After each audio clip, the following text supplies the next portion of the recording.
Welcome to Modern Wisdom Moments. Today I have a very special guest with me, the co-founder of Modern Wisdom Press himself, 𝗧𝗿𝗍𝗽𝗲, who has written his very first book called Trapped, The Responsible Man's Guide to Personal Freedom and Happiness. Nathan, welcome. Thanks, Catherine. So happy to be here. Yes, hold that up, please. I know you're just fresh off your book launch. And so this is a big moment for you as published author. How does this feel?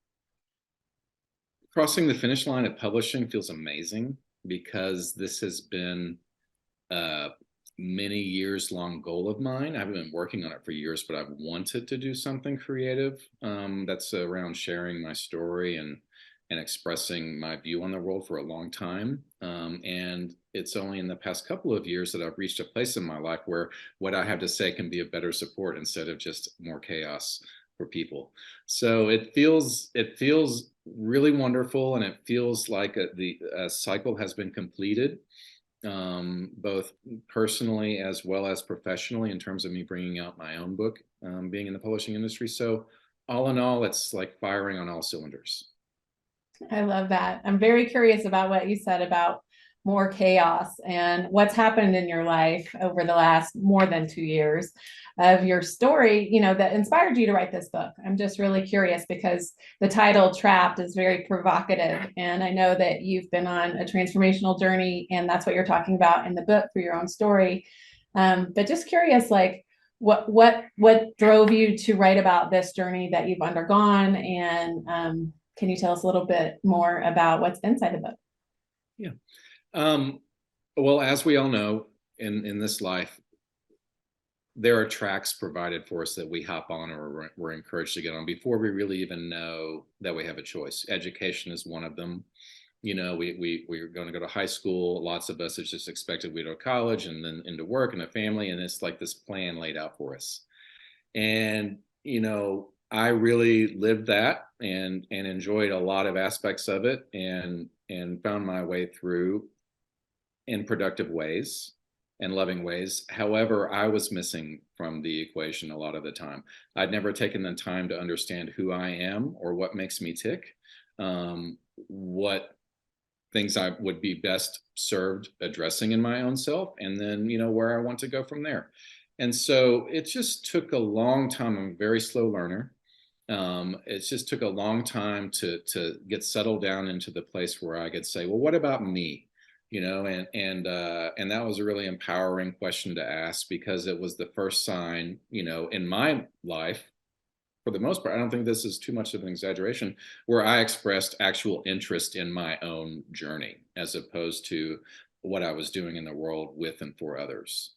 And so when I talk about less chaos, and is me writing about my journey in a place where I have come through certain, crossed through certain thresholds of healing trauma, of understanding my nervous system, of understanding why I react instead of respond, just all the things going on. And then beyond that, when I talk about the chaos, I also talk about a lot of the things that are being written that are meant to be helpful for guys like me. And I find that a lot of it really is cerebral and keeps me in my head. And that's not where I want to be. I want to be lower. I want to be down here in my heart, my strong heart, in addition to having my mind as a resource. But a lot of what's written is very cerebral. And so it just, from my perspective, I found it just took me on these journeys that had nowhere to go to resolve. And the goal of Trapped is to be as succinct and direct and accessible as possible in terms of offering guidance and solutions for connecting in the moment with yourself. So can you tell us who this book is for? Who is your ideal reader?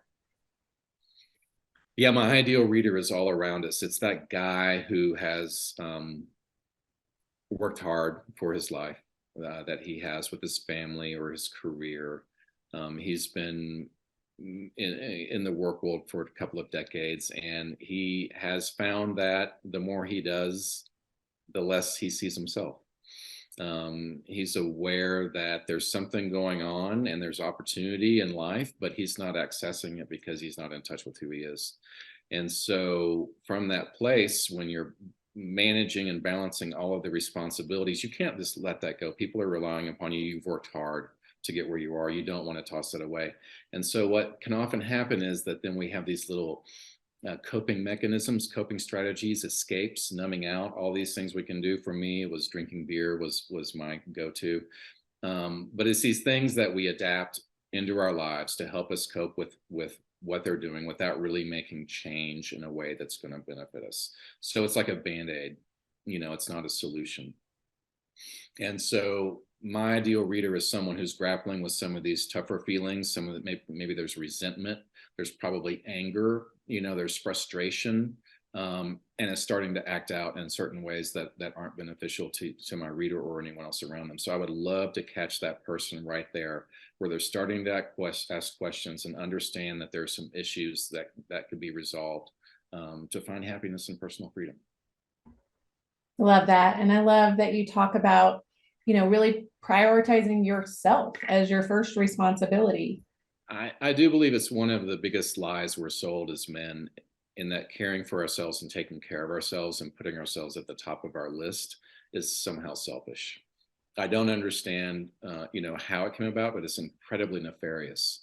And it just keeps the focus externalized on our world and the things happening around us. And so all we're doing all the time is being reactive or in fight or flight mode, or just responding to situations that's input coming in from the outside. And there's no grounded experience of us internally, because we're taught it's selfish to do so. And, growing and healing and cleaning house is not something that happens just naturally in the background. That's not how our minds work. That's not how our emotions work.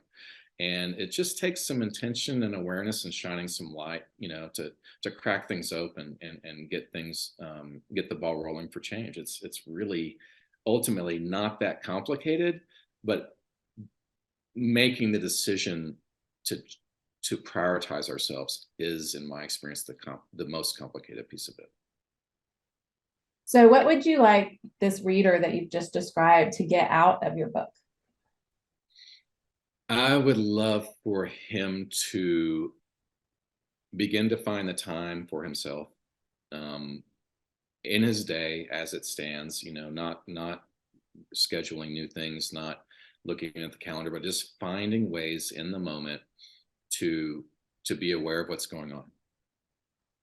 If we want to be that simple, it's just awareness of what's going on. Because when we're sitting and observing and engaging without reacting, we can have a larger perspective because we're not in conflict, or we're not trying to figure out how to get our needs met. And so my goal for my reader is to be able to slow down in the moment and enjoy it, and understand how he's engaging and participating in that moment. And from there, happiness can easily unfold. Personal freedom is available because you're aware of why things are the way they are for you. Your unique story makes sense in new ways, and you're not beholden to it. I love how you have simplified that. And also inside the book, there's a lot of deep tools. They're practical and they're easy to access for your reader, but you're uncovering, what's going on in their nervous system and helping them really understand their values and applying that to their work in the world and their relationships and their emotions. And so there's a lot of good material in the book itself for your reader to apply in their own life as they're reading about your own story. As well as, I hear you're creating an online course to go along with the book that will dive a little bit deeper for your readers to access even more support and guidance on their journey of finding their purpose and prioritizing themselves in their life. Can you tell us about it? Trapped is a nice brisk read. It's meant to be digested in 1 or 2 sittings. It's not meant to take you far on a heady cerebral journey. It's meant to engage and get you excited for what's possible and to dig a little deeper. And so the course will be jumping off from that point in terms of going deeper into scenarios or practices or exercises and explanations. So it's just a way for me to further support the book in its work in the world. And how can your readers find that course and more information about you, Nathan?